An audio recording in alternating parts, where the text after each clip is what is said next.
So hello everyone, अगाडिको थोरै video देखेर तपाईँहरूले थाहा पाइसक्नुभयो होला म कहाँ जाँदैछु भनेर।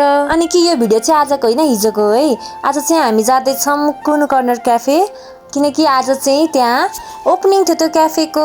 अनि अर्को भाउजूको बर्थडे पनि थियो नि त, अनि त्यसपछि उहीँ गएर सेलिब्रेट गर्ने भन्ने सोचिरहेको थियौँ। अनि साँझतिर गएको थियौँ हामी, 5 बजेको थियो होला सायद जाँदाखेरि।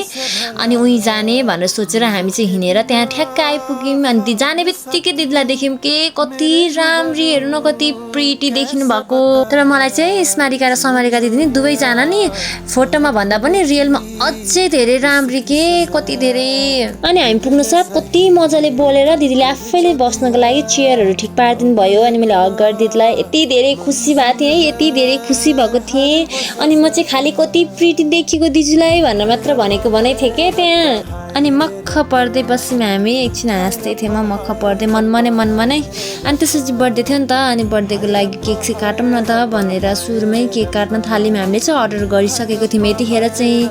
अनि बर्थडेको लागि केक चाहिँ काटेर अर्डर पनि आइसकेको थियो। नानीहरूले चाहिँ अलिक छिटै खाइसकेका थियो। हामी यता फोटोसोटो खिच्न ओर्दा अलिकति ढिलो भइसकेको थियो क्या। अनि बर्थडे सेलिब्रेट गरिसकेपछि हामी खाना लाग्यौँ। खाना पनि एकैचोटि मगाएको थिइनँ, खाँदै मगाउँदै गरेको थियौँ। अनि मैले यो कोरियन चिकन विङ्स मगाएको थिएँ। मैले अहिलेसम्म खाएको थिइनँ क्या, टेस्ट गरौँ न भनेर। कस्तो मिठो रहेछ, तर त्यहाँ सोचे भन्दा कति धेरै मिठो के। अनि जानेमला दिदी लास्टै मिठो थियो, कस्तो सोचे भन्दा धेरै मिठो थियो भनेर दिदीलाई भने। अनि थ्याङ्क यू भने। फेरि मैले त्यहाँ कति प्रिटी देखिनु भएको मात्र भनिरहेको थिएँ के, कति खुसी भयो म। अनि हाम्रो फर्किनु ढिलो भइसकेको थियो, अनि रात परिसकेको थियो। अनि हामी फर्क्यौँ। यहाँ चाहिँ सोचे भन्दा एकदम कम प्राइस थियो खानेकुराहरूको, अनि मिठो पनि थियो। तपाईँहरू पनि जानु होला मिठो खानेकुरा खानलाई।